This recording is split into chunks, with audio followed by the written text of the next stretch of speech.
Halo, assalamualaikum. Kali ini saya akan membahas tentang moringa soup atau daun kelor. Daun kelor ini pertama kali dikembangkan di Ghana, bagian timur dari Afrika.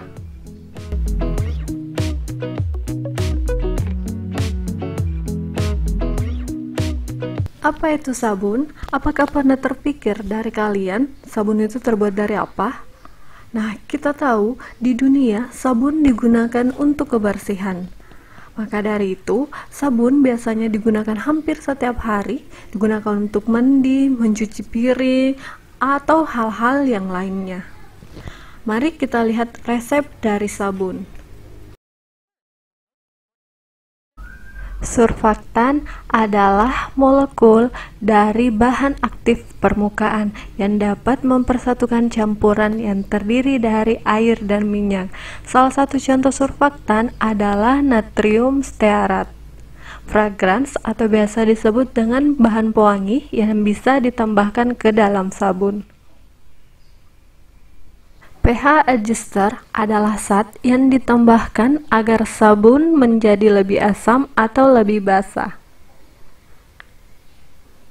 Kemudian, zat yang ditambahkan lainnya seperti dye atau NaOH yang saya gunakan, thickener, moisturizer seperti madu, foam enhancer untuk menimbulkan busa, builders, dan juga antimikrobial. Kelor berfungsi untuk antimikroba, jadi cocok digunakan dalam penggunaan sabun. Dan yang paling penting adalah solvents atau pelarut. Air atau aquades merupakan salah satu jenis pelarut. Nah, ini adalah beberapa bahan yang digunakan untuk membuat sabun. Mari kita membuat sabun yang lebih simpel.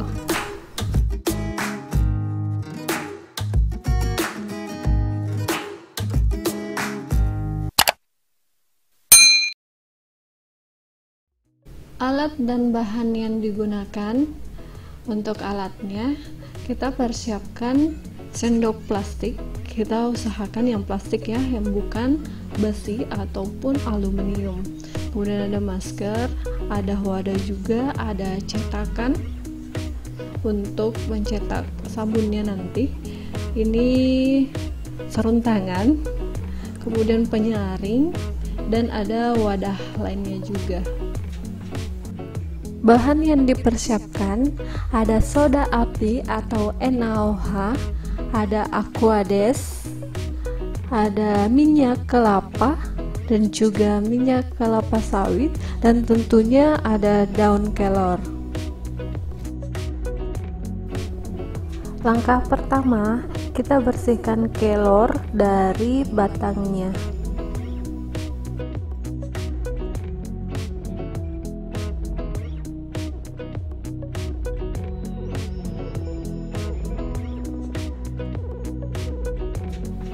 Langkah kedua, kita haluskan daun kelor.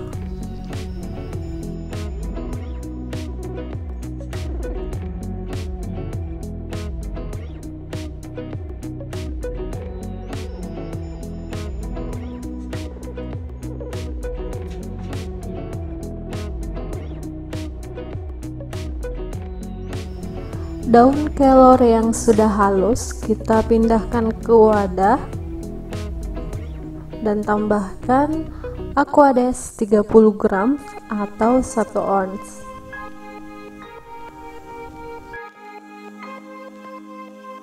Langkah ketiga, kita saring.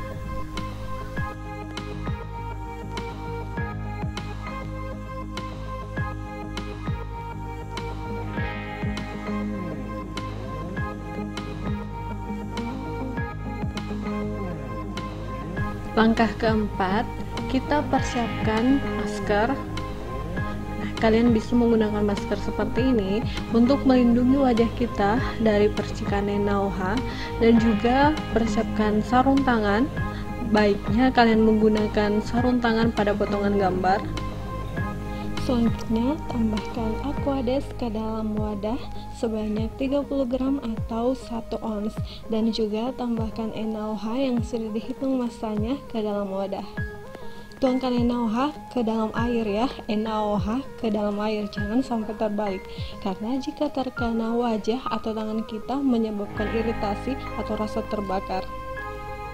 Kemudian aduk NaOH sampai larut.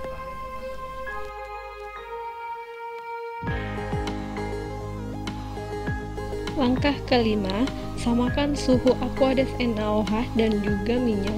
Kalian bisa menyentuh bagian luar dari wadah. Langkah keenam, tambahkan 100 gram minyak kelapa sawit ke dalam wadah. Ini adalah reaksi minyak dicampur dengan NaOH akan menghasilkan gliserol dan sabun. Reaksi ini disebut dengan reaksi saponifikasi. Langkah ketujuh, kita tambahkan 15 ml minyak kelapa. Jadi beda ya antara minyak kelapa sawit dengan minyak kelapa. Langkah ke-8, kita tambahkan carrot ke dalam adonan. Adonan ke dalam wadah.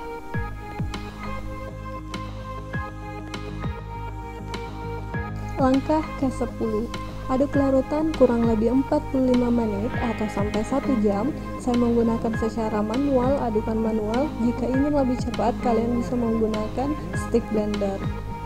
Nah, ini adalah hasil akhir dari pembuatan sabun. Kita masukkan ke dalam cetakan.